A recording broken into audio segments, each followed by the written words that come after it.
উলামাদের কাছে পৌঁছেছে। কিয়ামত পর্যন্ত নবীজির রেখে যাওয়া ইলম জাতিকে রাহনুমাই করতে থাকবে। আল্লাহর রাসূল বলেন, আমি দুই জিনিস তোমাদের দিয়ে গেলাম, কোরআন দিয়ে গেলাম, হাদিস দিয়ে গেলাম। এটার আলোয়, ইলমের আলোয় তোমরা যদি চলো তো পথভ্রষ্ট হবে না, গোমরা হবে না। আর যদি এই আলো ছেড়ে দাও তাহলে কিন্তু ভ্রষ্ট হয়ে যাবে। দুনিয়াতে ইলমে দ্বীনের চর্চা থাকবে, মাদ্রাসাগুলোর ভিতরে ইলমে দ্বীনের চর্চা আছে। কিয়ামত পর্যন্ত এরকম ইলমের চর্চা থাকবে। এই হাফেজ ছাত্র গঠন হবে, ওরা কোরআনে কারীমকে মুখস্থ করবে, কোরআন শিখবে, ইলমে দ্বীন হাসিল করবে। কিয়ামত পর্যন্ত ইলমের চর্চা থাকবে। যেদিন ইলমের চর্চা থাকবে না সেদিন আল্লাহ তাআলা পৃথিবী রাখবেন না। শেখুল হাদিস আল্লামা আজিজুল হক রাহমাতুল্লাহ আলাইহি বলতেন, ইলমের চর্চা, তালিবুল ইলমরা হলো পৃথিবীর হায়াত। যেদিন এই ইলমের চর্চা বন্ধ হয়ে যাবে তো পৃথিবীর হায়াত শেষ হয়ে যাবে। আমাদের নবী আলাইহিস সালাতু ওয়াস সালাম আমাদেরকে যে ইলম দিয়ে গেছেন, এই ইলমের কদর করা আমাদের উপরে ফরজ।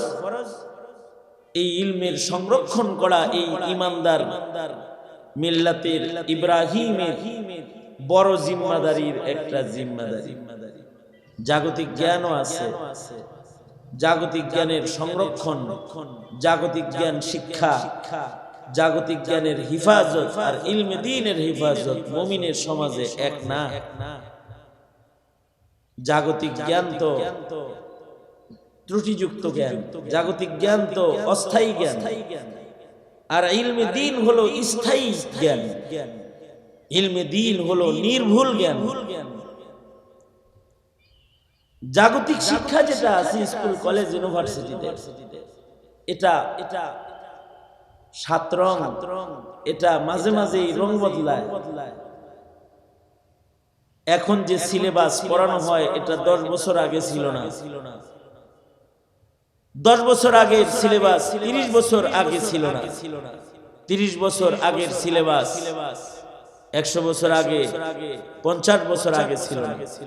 বছরে বছরে সিলেবাস, বছরে বছরে জাগতিক জ্ঞানের পরিবর্তন হয়,